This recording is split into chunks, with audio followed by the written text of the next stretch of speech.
अस्सलाम वालेकुम रहमतुल्लाहि व बरकातुहू। हम कर रहे तफहीम में इबारत सबक नंबर 1 प्रोफेसर मिर्जा मोहम्मद सईद। इबारत नंबर है 5। आपको हमारी वीडियो कैसी लगी, चैनल सब्सक्राइब करें, वीडियोस को लाइक और शेयर कीजिए। इबारत नंबर 5 है, क़याम पाकिस्तान से पहले जब मुस्लिम लीग ने जोर पकड़ा तो मिर्जा साहब ने सियासत में भी हिस्सा लेना शुरू कर दिया और सूबाई मुस्लिम लीग के सदर मुंतखब हुए। मुस्लिम लीग काउंसिल के मेंबर भी चुने गए। कराची यूनिवर्सिटी कायम हुई तो उसके मुशीर मुकर्रर हुए और जब पाकिस्तान अदीबों का गिल्ड 1959 में अपनाया गया तो मिर्जा साहब ही ने उसके पहले इजलास की सदारत फरमाई। मिर्जा साहब ज़ाहिर अलील मालूम नहीं होते थे। अकड़ मुदील, उजला रंग, कुशादा पेशानी, घनी भवों के साए में बड़ी बड़ी रोशन आंखें, रुखसारों की हड्डियां उभरी हुई, कतरवा मूछें, हंसते तो सामने के 2-4 दांत टूटे हुए नजर आते मगर बुरे ना लगते थे।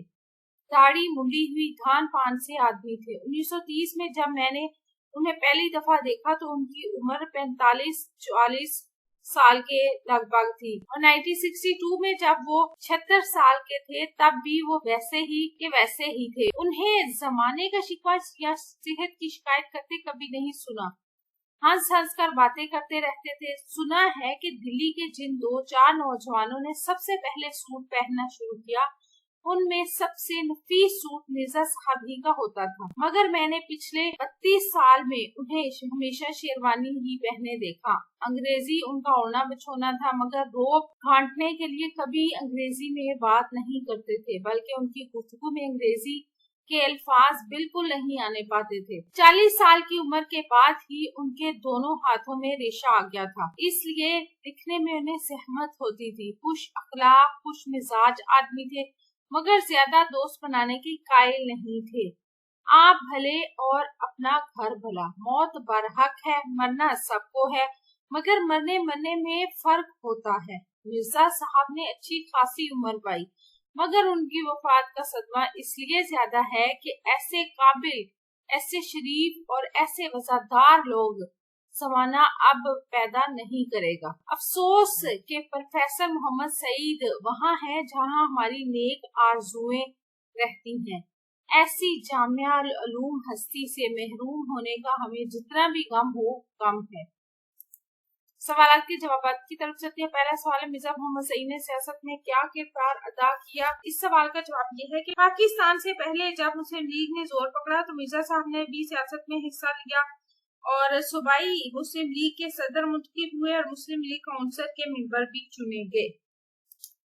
अगला सवाल है, मिर्जा मोहम्मद सईद का हुलिया बयान करें। इसका जवाब ये है कि अखड़ा टील, उजला रंग, कुशादा पेशानी, घनी भुओं के साए में बड़ी बड़ी रोशन आंखें, रुखसारों की हड्डियां उभरी हुई, कतरवा मूछें, हंसते तो सामने के 2-4 दांत टूटे हुए नजर आते मगर बुरे ना लगते थे। दाढ़ी मुड़ी हुई धान पान से आदमी थे। अगला सवाल है, मुसन्निफ को मिर्जा साहब की वफात का सदमा क्यों ज्यादा है? मुसन्निफ को मिर्जा साहब की वफात का सदमा इसलिए ज्यादा है कि ऐसे काबिल, ऐसे शरीफ और ऐसे वफादार लोग जमाना अब पैदा नहीं करेगा। सवाल नंबर 4 है, मिर्जा साहब के हाथों में रशा कब आया? तो मिर्जा साहब के हाथों में जो रशा है वो 40 साल की उम्र में आया। रशा का मतलब होता है कि हाथों की कपाहट। सवाल नंबर 5 है, 1930 में मिर्जा साहब की उम्र कितनी थी? 1930 में मिर्जा साहब की उम्र 44-45 साल के लगभग थी। आपको हमारी वीडियो कैसी लगी, चैनल सब्सक्राइब करें, वीडियोस को लाइक और शेयर कीजिए। अपना और अपने प्यार को रखिए ढेर सारा ख्याल। अल्लाह हाफिज।